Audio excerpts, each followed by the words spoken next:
¿Qué más puede ser la tuberculosis?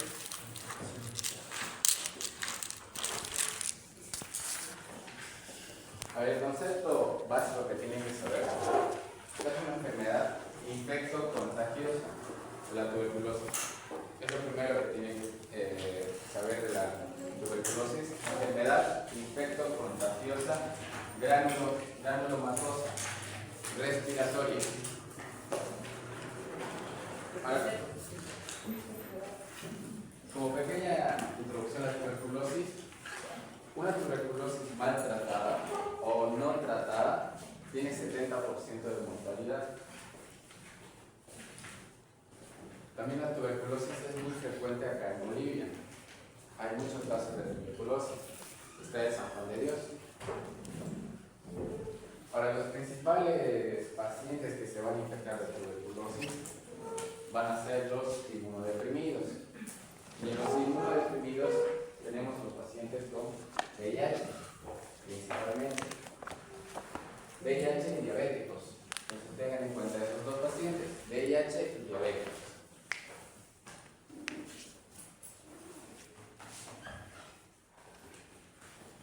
Pero acá las competencias, para que le pregunte a la doctora, tienen que identificar a las bacterias mediante la medición de Ciel-Nielsen. Esto ya conocen, solo vamos a hablar superficialmente de cómo se realiza o para qué sirve la admisión. Reconocer los procedimientos de toma de muestra de esputo. ¿Cuántas muestras? Supongo que dice 3 muestras de esputo, pero la bibliografía actual dice que con 2 son suficientes. Luego, describir técnicas más importantes del diagnóstico laboratorial. Hay muchas técnicas de diagnóstico, unas 6 o unas 7, pero tienen que saber cuál pedir y en qué momento pedir. Identifica las ventajas de esta citoscopía. Luego, interpretar los informes de laboratorio y los casos clínicos que se presentan.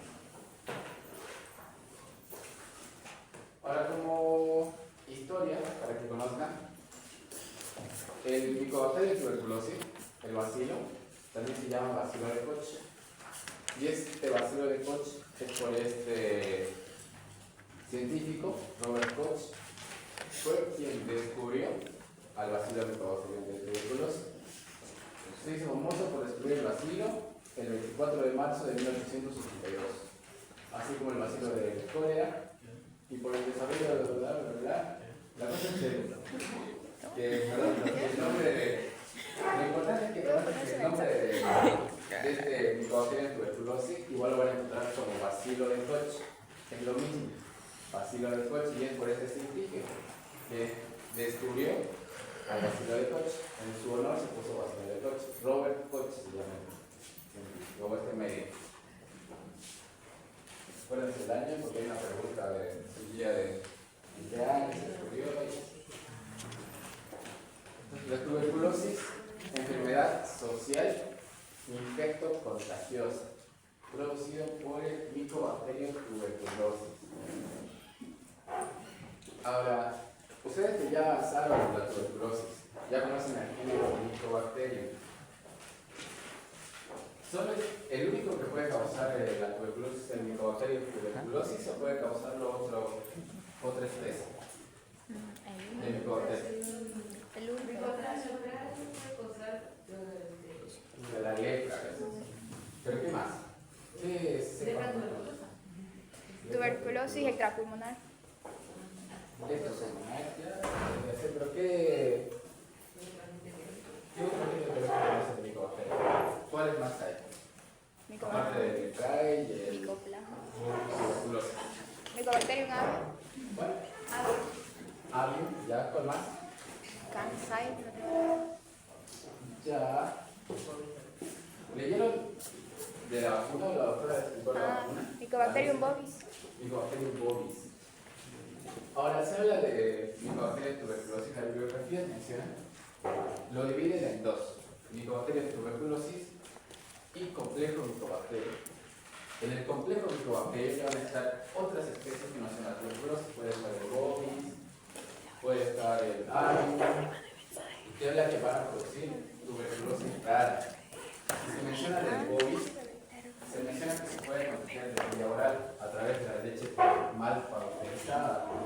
Sería lo que mencionan las biologías actuales del Mycobacterium tuberculosis y del complejo Mycobacterium, que puede causar infecciones pulmonares o infecciones extrapulmonares. Ahora acá lo mismo de la tuberculosis, una enfermedad infectocontagiosa granulomatosa, es lo importante que tienen que saber.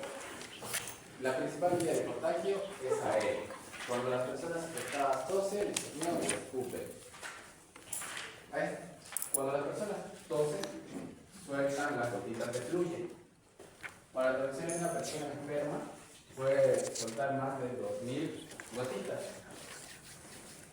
Para acá podemos hablar sobre, te dice que además de un número creciente de personas del mundo, la contrae debido a que su sistema inmunitario se debilita por medicamentos inmunosupresores o el SIDA, en este caso VIH. Entonces hablamos de resistencia exógena y resistencia endógena. La resistencia exógena ya serían los métodos de barrera. Entonces, ¿qué personas serían susceptibles a contagiarse de tuberculosis si no toman en cuenta estos métodos de barrera? Pueden ser los médicos que no utilizan barbijo, cualquier personal del hospital, sea el enfermero, la persona de limpieza, los familiares. Entonces, claro que los métodos exógenos o las personas que van a ser susceptibles a la tuberculosis son personas que no toman normas de bioseguridad. En este caso sería el método de barrera del barbijo. Cuando ustedes vayan a realizar prácticas en el San Juan de Dios, lo primero que se les pide es barbijo KN95, porque es el que te otorga seguridad contra la tuberculosis. Después el lavado de manos, no tener contacto con muchos, o no tener contacto con muchos pacientes con tuberculosis, lavarse las manos, todas las normas de seguridad que conocen hay que aplicarlas en este caso. Ahora, de los métodos endógenos, se habla de que el sistema inmune está deprimido. O sea que en este caso, todos los pacientes que tienen una enfermedad de base, principalmente mencioné el SIDA o diabetes, van a ser susceptibles a la tuberculosis. ¿Cuántas fases de la tuberculosis conocen? Bueno, ¿cuántos tipos de tuberculosis mejor? 3. Fases ya sería distinto, son 3 fases. Pero ¿cuántos tipos de tuberculosis conocen? Hay 2 tipos de tuberculosis. ¿Cuáles son? Prima-infección. ¿Cuál más? ¿Qué es lo contrario de la prima-infección? Ya es el primer contacto. Pero ¿cuál es lo contrario de la prima-infección? Reinfección. La infección o post-infección también se menciona.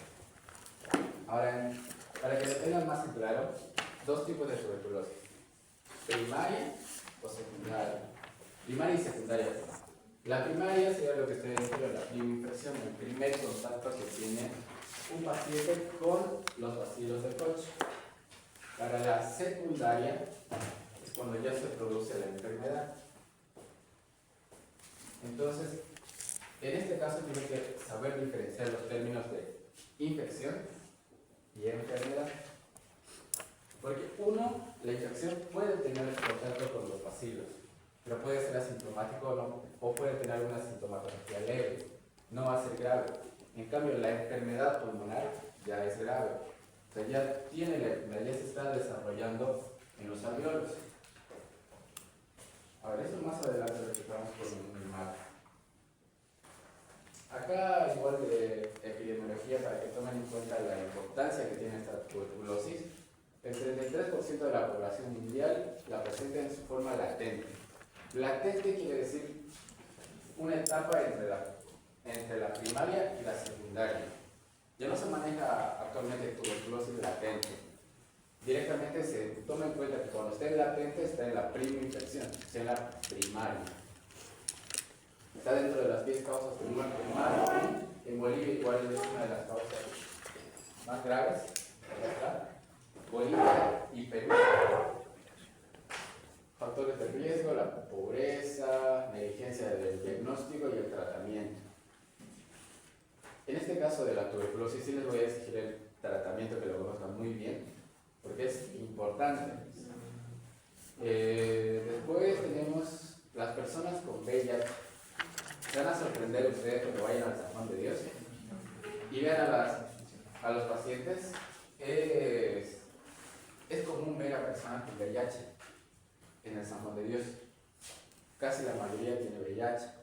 Pues no se tienen que asustar tampoco, traten de los normales. Porque yo en mi primera práctica que estuve en San Juan ya estaba con doble barbijo, 4 baños.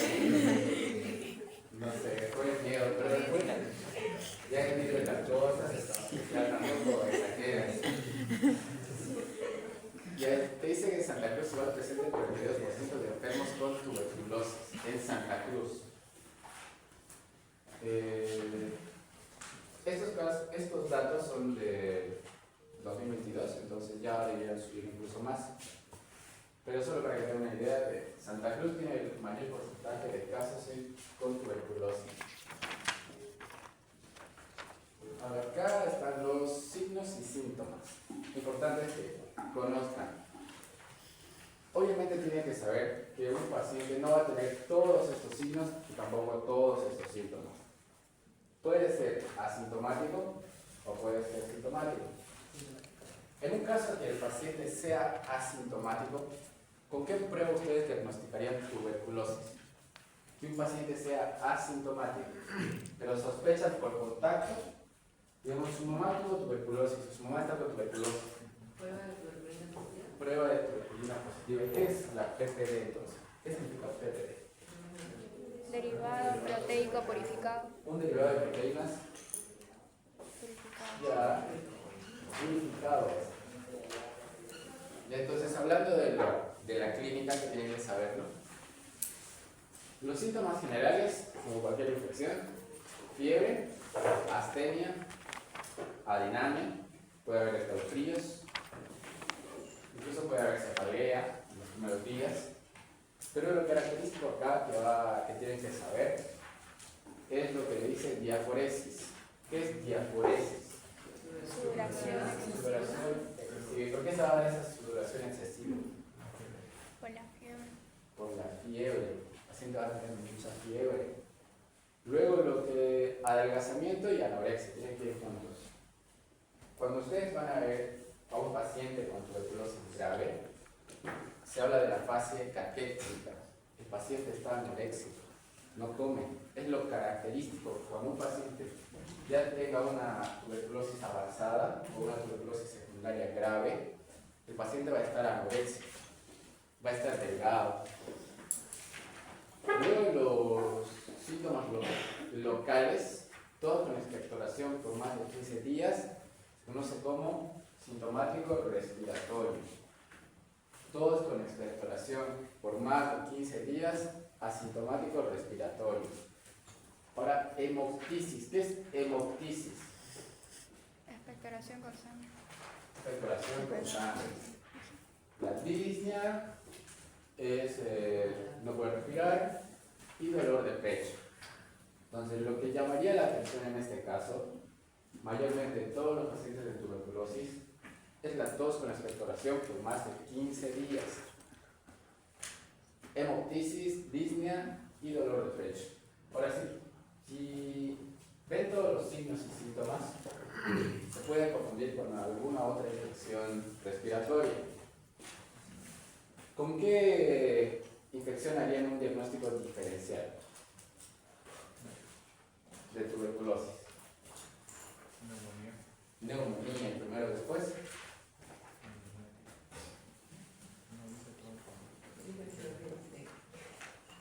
Está bien, neumonía. Porque mayormente un paciente primero presenta neumonía y después tuberculosis. Un paciente presenta neumonía, va a San Juan de Dios, interna y se contagia de tuberculosis. ¿Qué más? ¿Qué infecciones de tracto respiratorio conocen? ¿Cuál es más avanzada?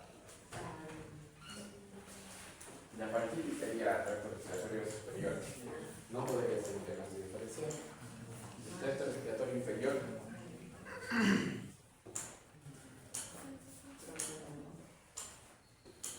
Ya podría ser una bronquitis. ¿Qué más?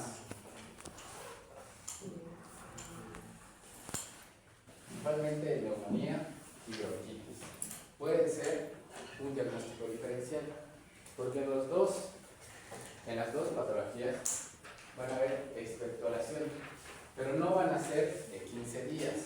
Un paciente puede venir con tos, con expectoración, incluso con sangre, que sería hemoptisis, pero te dice: presenté la tos y la expectoración por 3 días o por 4 días. Entonces yo no voy a decir tuberculosis. ¿Por qué? Porque en este caso tiene que ser mayor a 15 días. Tiene que ser una tos crónica. Primero va a empezar una tos seca, después se va a ir una tos productiva, y en este caso te dice que puede presentar hilos de sangre o sangre, y ya se volvería una hemoptisis. Luego la pérdida de apetito. La pérdida de apetito tiene que ver con la anorexia. Sudores nocturnos, fatiga, dolor de pecho, fiebre y ausencia.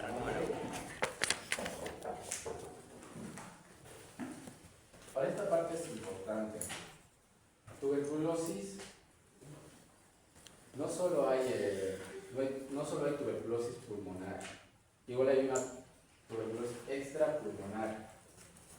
Y antes solo se creía que podía llegar a la pleura o a la meninge, pero ahora con todos estos casos que hay de los malos tratamientos, puede llegar a cualquier otra parte del cuerpo. Puede ser al aparato genitourinario, a los huesos, puede diseminada. Cuando vean el término tuberculosis diseminada, es que haya afectado a 2 o a 3 órganos a la vez. Puede haber una tuberculosis pulmonar, genital y pleural. Pero cuando haya afectado a partir de 2 órganos, se considera tuberculosis diseminada. Con los linfáticos, en esta parte no vamos a especificar porque tienen que conocer más la tuberculosis pulmonar, pero tengan en cuenta que puede afectar a otros órganos igual. Ahora, la clínica obviamente va a ser distinta, va a depender del órgano que afecte. Después aparece cuando una lesión tuberculosa erosiona en un vaso sanguíneo y se disemina millones de vacilos. Ahora, esto es importante: diagnóstico de la tuberculosis. Lo primero que vamos a realizar sería una vaciloscopía. Y vaciloscopía es decir, vamos a realizar una tinción de 100 Nielsen. Es la prueba confirmatoria de tuberculosis. No sirve para identificar VAR. Es una prueba seriada que requiere 3 muestras de esputo. Acuérdense, 3 muestras de esputo. Ya en las bibliografías actuales te dice que la vaciloscopía no es un método de diagnóstico 100% confiable, tiene un 60% de sensibilidad. ¿Por qué? Porque hay que saber, esto es especialmente los bioquímicos, contar el número de bacilos que ven en el campo microscópico. Porque una persona puede presentarse con un bacilo de Koch 2, pero eso no quiere decir que va a tener la enfermedad. Yo no puedo iniciar tratamiento con ese diagnóstico de que se observan 2 bacilos de Koch en un campo microscópico. Puede que haya tenido la infección, que haya estado en contacto con un paciente con tuberculosis, pero no por eso voy a iniciar el tratamiento. Obviamente sí hay tratamientos preventivos, profilaxis, que son muy aparte del tratamiento que se realiza en la tuberculosis. Ahora, las 3 muestras que ustedes tienen que pedir o solicitar es al momento de la consulta, en la mañana siguiente a primera hora y al momento de entregar la segunda muestra. La doctora menciona 3 muestras de esputo, pero la bibliografía actual te dice que con 2 muestras son suficientes. Entonces, acuérdense, vaciloscopía se realiza la tinción de 100 Nielsen. Es para observar al bacilo de Koch. VAR, acuérdense, bacilo, alcohol, ácido resistente.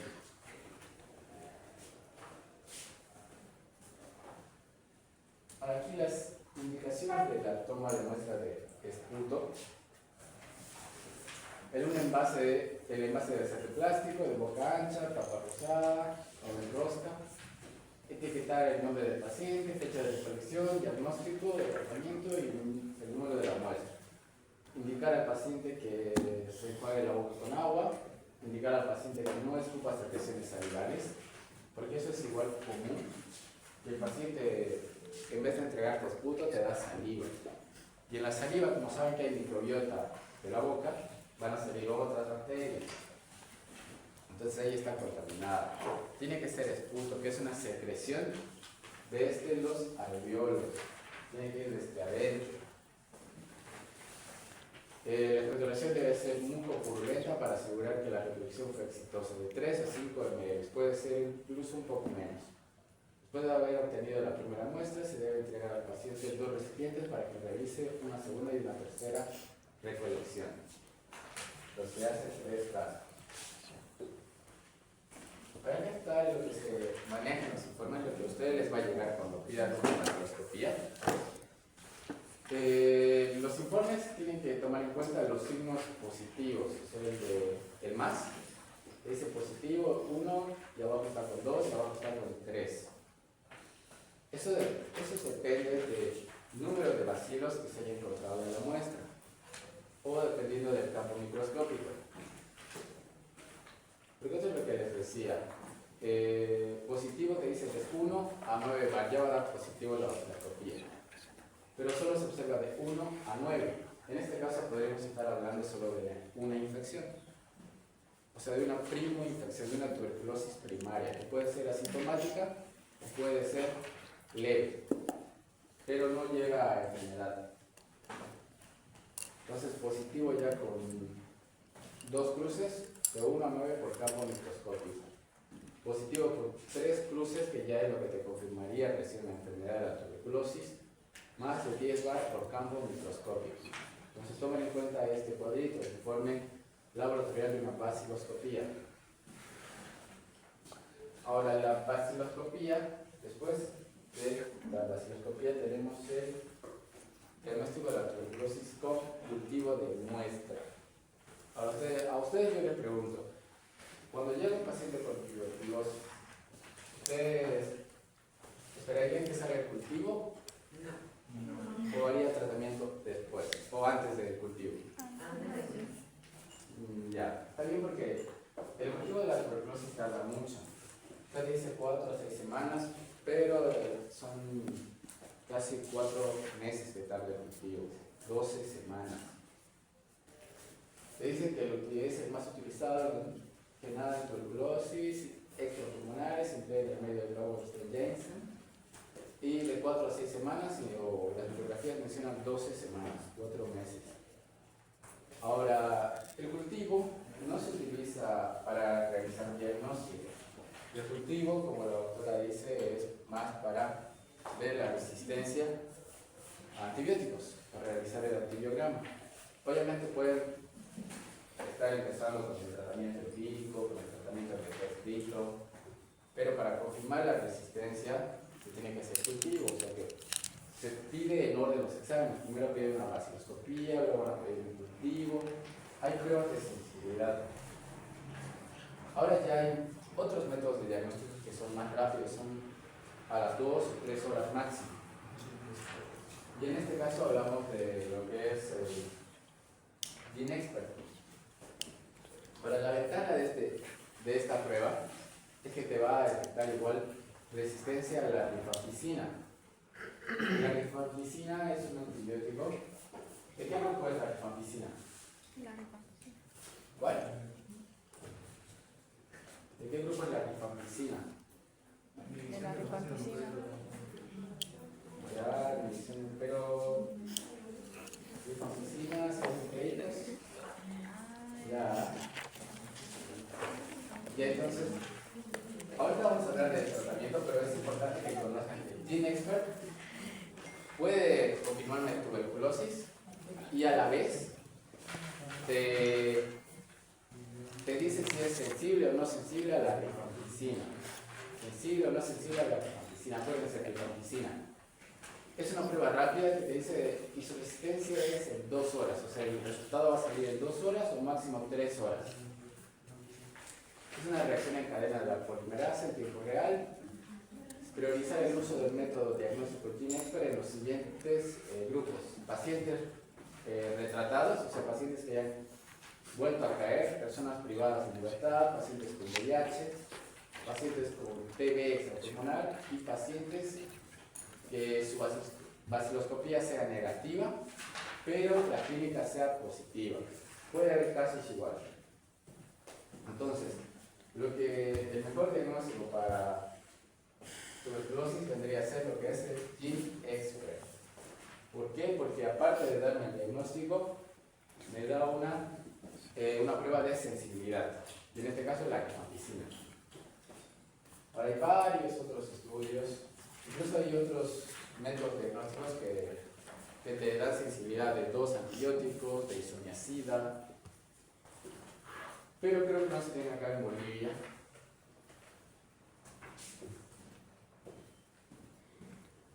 Ahora esta es la reacción en cadena de polimerasa, tendría que ser PCE.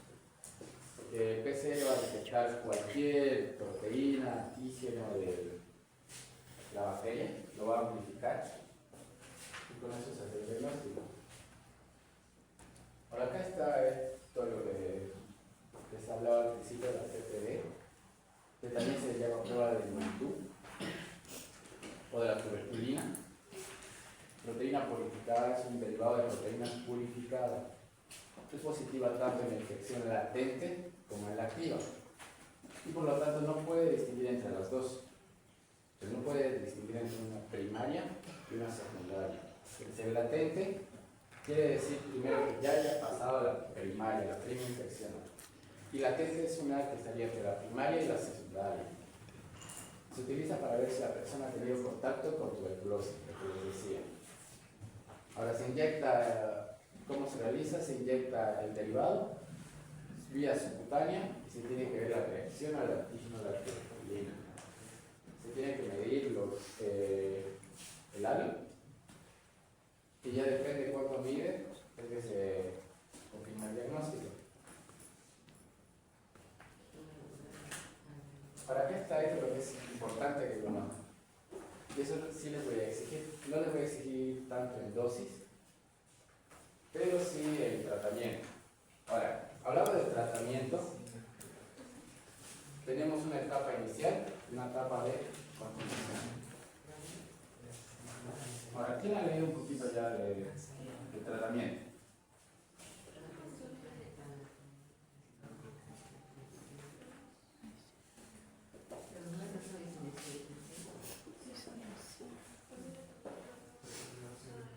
Ya en la etapa inicial vamos a dar 4 fármacos.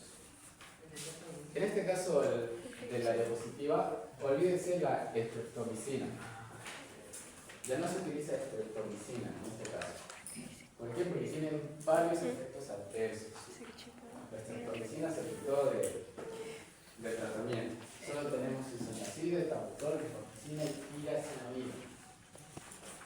Ahora, en el primer mes, bueno, en los primeros 2 meses, en el inicial, se utilizan 4 fármacos. Isoniazida, rifampicina y piracinamida. 4 fármacos en los 2 primeros meses, ese es el esquema. En la continuación solo se utiliza 2. Rifampicina y isoniazida. Quiere decir 2 meses, 4 meses. Ese es el esquema general para un paciente de tuberculosis. 2 y 4. Ahora, tienen que conocer todos los fármacos. Isoniazida, etabutor, rifampicina, piracinamida. Ahora, son fármacos altamente hepatotóxicos, reacciones que pueden presentar náuseas, vómitos, alergias, cambios en el color de la orina y hepatitis. Hepatotóxico, toda la clínica de hepatitis. Ahora, aquí es donde se empieza a complicar un poquito. Como hemos dicho que es una infección que ha ido cambiando, ha ido mutando, ha ido adquiriendo resistencia, este sería considerado el tratamiento A o de primera línea. Tenemos 3 líneas de tratamiento. Pueden ponerlo A, B, C o primera línea, segunda línea y tercera línea. Ahora, para eso tienen que saber qué significa una tuberculosis tuberculosis monoresistente. ¿Qué les dice una tuberculosis monoresistente? A un solo antibiótico. En este caso te dicen que puede ser